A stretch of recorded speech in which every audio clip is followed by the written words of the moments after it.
20वीं पुतली ज्ञानवती ने जो कथा सुनाई वह इस प्रकार है। राजा विक्रमादित्य सच्चे ज्ञान के बहुत बड़े पारखी थे तथा ज्ञानियों की बहुत कद्र करते थे। उन्होंने अपने दरबार में चुन चुन कर विद्वानों, पंडितों, लेखकों और कलाकारों को जगह दे रखी थी तथा उनके अनुभव और ज्ञान का भरपूर सम्मान करते थे।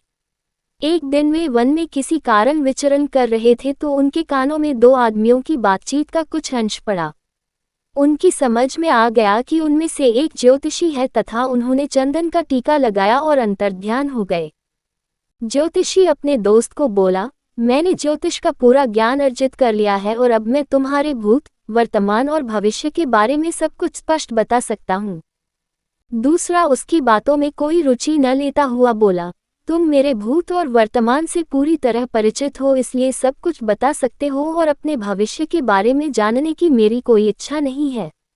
अच्छा होता तुम अपना ज्ञान अपने तक ही सीमित रखते। मगर ज्योतिषी रुकने वाला नहीं था।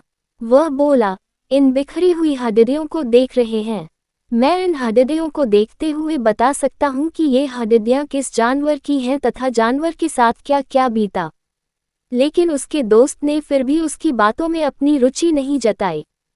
तभी ज्योतिषी की नज़र जमीन पर पड़े पदचिन्हों पर गई। उसने कहा, ये पदचिन्ह किसी राजा के हैं और सत्यता की जांच तुम खुद कर सकते हो। ज्योतिष के अनुसार राजा के पांवों में ही प्राकृतिक रूप से कमल का चिन्ह होता है जो यहाँ स्पष्ट नजर आ रहा है। उसके दोस्त ने सोचा कि सत्यता की जांच कर ही ली जाए, अन्यथा ये ज्योतिषी बोलता ही रहेगा।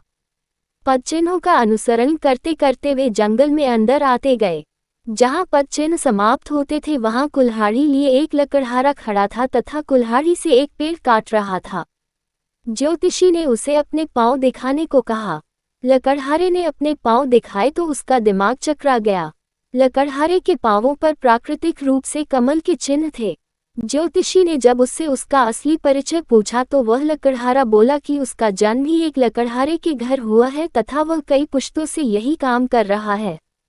ज्योतिषी सोच रहा था कि वह राजकुल का है तथा किसी परिस्थितिवश लकड़हारे का काम कर रहा है।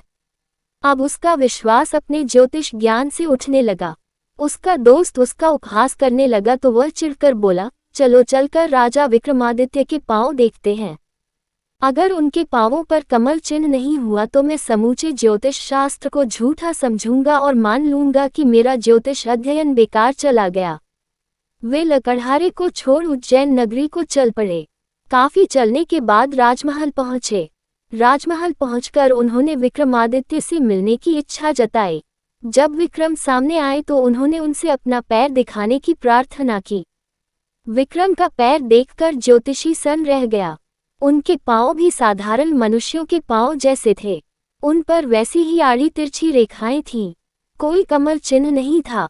ज्योतिषी को अपने ज्योतिष ज्ञान पर नहीं बल्कि पूरे ज्योतिष शास्त्र पर संदेह होने लगा। वह राजा से बोला, ज्योतिष शास्त्र कहता है कि कमल चिन्ह जिसके पांवों में मौजूद हो वह व्यक्ति राजा होगा ही, मगर यह सरासर असत्य है। जिसके पांवों पर मैंने ये चिन्ह देखे वह पुश्तैनी लकड़हारा है। दूर दूर तक उसका संबंध किसी राजघराने से नहीं है। पेट भरने के लिए जी तोड़ मेहनत करता है तथा हर सुख सुविधा से वंचित है।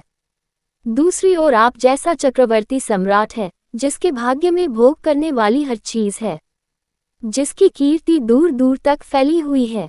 आपको राजाओं का राजा कहा जाता है मगर आपके पांवों में ऐसा कोई चिन्ह मौजूद नहीं है। राजा को हंसी आ गई और उन्होंने पूछा, क्या आपका विश्वास अपने ज्ञान तथा विद्या पर से उठ गया? ज्योतिषी ने जवाब दिया, बिल्कुल, मुझे अब रत्ती भर भी विश्वास नहीं रहा। उसने राजा से नम्रतापूर्वक विदा लेते हुए अपने मित्र से चलने का इशारा किया। जब वह चलने को हुआ तो राजा ने उसे रुकने को कहा। दोनों ठिठक कर रुक गए। विक्रम ने एक चाकू मंगवाया तथा पैरों के तलवों को खुरचने लगे। खुरचने पर तलवों की चमड़ी उतर गई और अंदर से कमल के चिन्ह स्पष्ट हो गए। ज्योतिषी को हतप्रभ देख विक्रम ने कहा, हे ज्योतिषी महाराज, आपके ज्ञान में कोई कमी नहीं है, लेकिन आपका ज्ञान तब तक अधूरा रहेगा जब तक आप अपने ज्ञान की डींगे हाँकेंगे और जब तक उसकी जांच करते रहेंगे। मैंने आपकी बातें सुन ली थी और मैं ही जंगल में लकड़हारे के वेश में आपसे मिला था। मैंने आपकी विद्वता की जांच के लिए अपने पांवों पर खाल चढ़ा ली थी, ताकि कमल की कृति ढक जाए। आपने जब कमल की आकृति नहीं देखी तो आपका विश्वास ही अपनी विद्या से उठ गया। यह अच्छी बात नहीं है।